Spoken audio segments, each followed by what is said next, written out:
naših ambulantah za neplodnost doživljamo pravo epidemijo debelosti, saj prihaja k nam veliko parov, ki se soočajo ali s prekomernim prehranjenostjo ali pa celo debelostjo.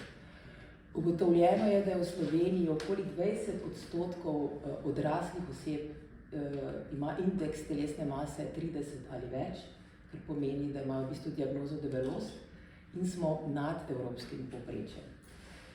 Ko se z našimi pacientkami pogovarjamo v bistvu neplodnosti in debelosti kot enem vzroku za neplodnost, ponavadi ne verjamejo, da je v bistvu ravno ta povišana telesna teža lahko doprinese k tej neplodnosti.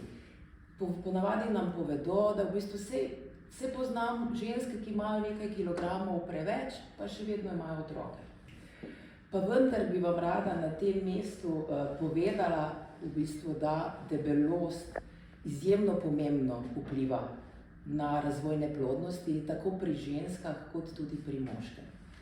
Ženske z debelostjo imajo kar 3-krat večje tveganje, da bodo neplodne v primerjavi z ženskami, ki imajo normalno telesno težo. Če zanosijo spontano, ponavadi zanosijo, rabijo v bistvu dalj časa, da zanosijo v primerjavi z ženskami z normalnim indeksom telesne teže. In v bistvu ta osnovni vzrok je ponavadi na nivoju njihovih jajčnikov, na nivoju ovulacij.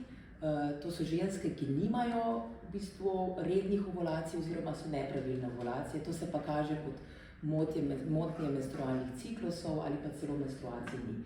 Še posebej pri pacientkah s sindromom policističnih jajčnikov. Osnovni, v bistvu tisti razlog pa so seveda hormonska neravnovesja, inzulinska rezistenca. Te maščobne celice proizvajajo določene hormone, ki potem vplivajo na te metabolne poti. Zdaj, če imajo naše pacientke težave pri spontani zanositvi, imamo pa tudi mi težave pri zunajtelesni zanositvi. Predvsem sama stimulacija jajčnikov je daljša, potrebujejo te pacientke več hormonov, pridobimo manj celic. Velikokrat se zgodi, da moramo prekiniti z samo stimulacijo, ker ne pride do odziva.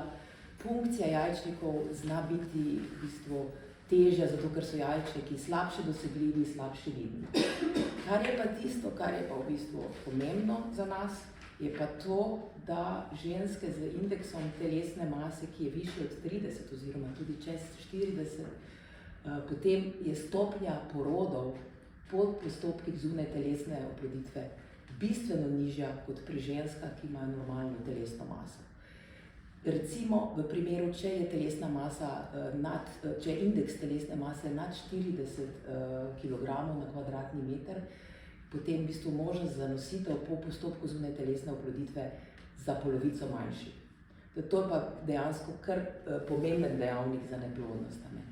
Zdaj pa, ko pa ena taka pacientka zanosi, smo vsi veseli, vendar se zgodba seveda ne zaključi. Sama nosečnost lahko prinaša pogostejše spontane splave, več komplikacij nosečnosti, kot je recimo hipertenzija, preeklampsija, nosečniška sladkorna bolezen, več je težav pri samem porodu, lahko imamo več carskih rezov, več poškodb, tako matere pri porodu, kakor tudi samih novorojenčkov. Tako da mi, ginekologi, ki se ukvarjamo v bistvu z neplodnostjo, imamo super čas, ko lahko našim pacientkam, ki pridejo k nam, da jim v bistvu svetujemo, da naj shujšajo. In to je izjemno enostavno reči, gospa, shujšajte, ampak narediti, da se shujša, je pa izjemno težko, še posebej pri pacientkah, ki imajo sindrom policističnih jajčnikov.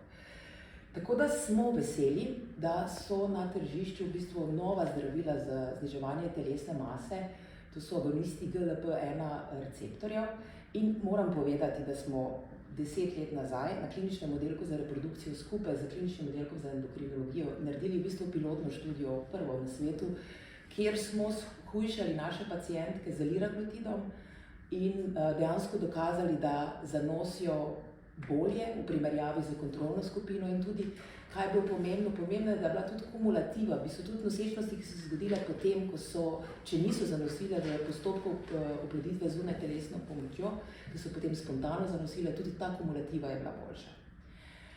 Če zaključim, torej, debelost je izjemno pomemben dejavnik tveganja za neplodnost tako za ženske kot za moške. Dobra novica pa je, da je v bistvu to eden izmed redkih dejavnikov tveganja, na katerega lahko vplivamo in v bistvu z samim hujšanjem lahko na nek način pomagamo.